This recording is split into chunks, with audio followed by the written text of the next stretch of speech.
ओम नमः शिवाय। शिवजी सदा सहाय। ओम नमः शिवाय। गुरुजी सदा सहाय। 13वां अध्याय ब्रह्मा तथा विष्णु की सृष्टि का वर्णन। जगत सृजन अनुपम कथा। विष्णु सुरदेव। द्वंद्व युद्ध होने लगा। बल विक्रम लखलेव। ऋषि बोले, हे वायुदेव, जब सृष्टि का आरंभ होने लगता है तो पहले महेश्वर द्वारा ब्रह्मा विष्णु उत्पन्न होते हैं। महेश्वर अपना लीला द्वारा संपूर्ण संसार को रचते हैं।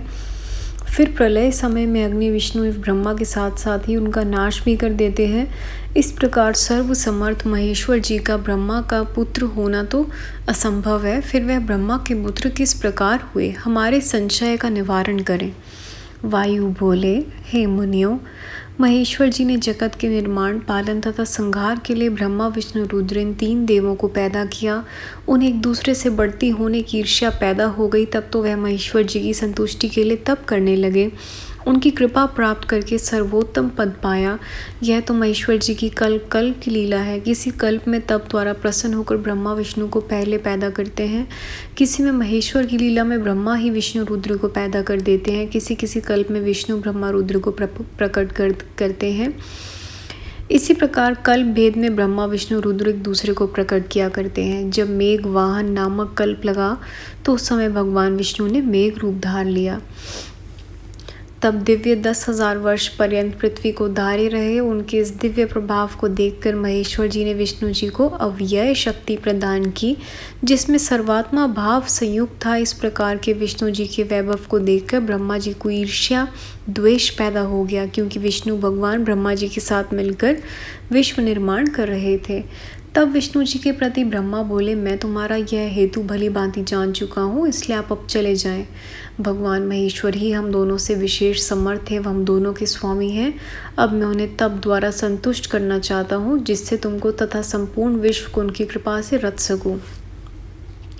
इतना कहकर जल्दी ही वह महेश्वर जी के पास पहुँच गए। उन्हें प्रणाम करके हाथ जोड़ कहने लगे, हे देवाधीश, आपने ही तो अपने वाम अंग द्वारा विष्णु तथा दक्षिण अंग द्वारा मुझे पैदा किया है। फिर हम दोनों एक जैसे समर्थ वाले क्यों नहीं दिखाई देते? आपकी कृपा पाकर विष्णु ने मेरे साथ साथ संपूर्ण विश्व पैदा किया। फिर ईर्ष्या द्वेष में आकर मुझे फटकार भी दिया। क्या यह विष्णु मुझसे बढ़कर आपके भक्त हैं? इसी कारण आप मुझे भी पौरुष प्रदान करें, जिससे मैं आपकी शक्ति द्वारा सामर्थ्यवान हो जाऊं। तब इस प्रकार ब्रह्मा जी की प्रार्थना करने पर महेश्वर जी ने तथास्तु कह दिया। तब तो ब्रह्मा जी तत्काल ही सर्वज्ञ हो गए। भगवान विष्णु जी के पास पहुँचे। उस समय भगवान विष्णु क्षीर सागर में अनंत नाम की शिया पर रत्न जटित आभूषणों से भूषित पीताम्बरधारी होकर योग निद्रा में शयन कर रहे थे।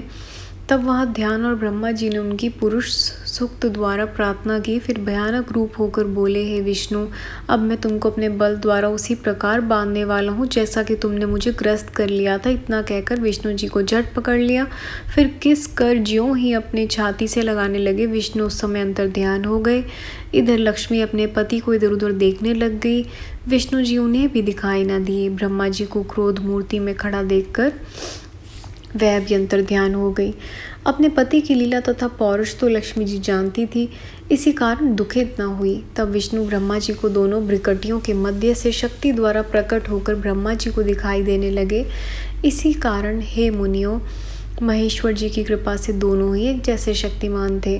तब अपनी अपनी शक्ति द्वारा एक दूसरे की शक्ति घटाने लगे। उनका द्वंद्व युद्ध छिड़ गया। उसे देखने के लिए भगवान शंभु वहाँ प्रकट हुए, किंतु उन दोनों की शक्ति को प्रकट रूप से देखने लगे। फिर प्रकट रूप से उनके सामने प्रकट हुए। उनका दर्शन करके ब्रह्मा विष्णु दोनों ने प्रणाम तथा स्तुति की।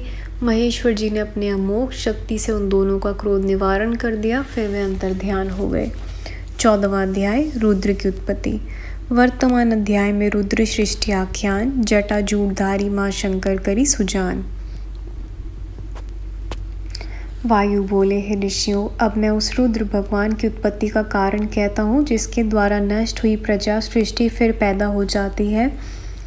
ब्रह्मा जी जब अंड से प्रकट होकर कल्प में जब देखते हैं कि मेरी रची हुई सृष्टि बढ़ नहीं रही, तब अत्यंत दुखी हो जाते हैं। इनका दुख मिटाने के हेतु ही उन्हीं कल्पों में महेश्वर की इच्छा से काल स्वरूप रुद्र भगवान पुत्र रूप होकर ब्रह्मा जी से प्रकट हो जाते हैं। फिर कृपा करके ब्रह्मा की सृष्टि बढ़ाते हैं।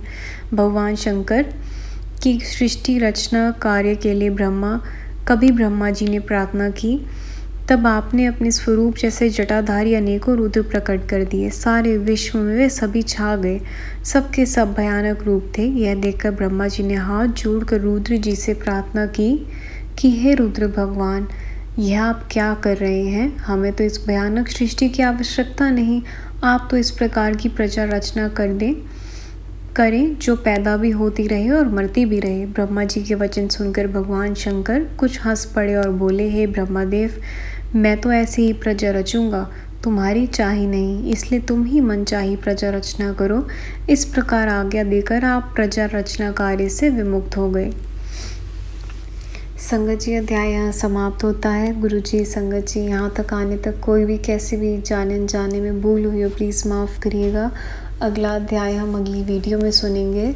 ओम नमः शिवाय। शिव जी सदा सहाय। ओम नमः शिवाय। गुरु जी सदा सहाय। Thank you Guru ji, thank you संगत जी। जय गुरु जी महाराज।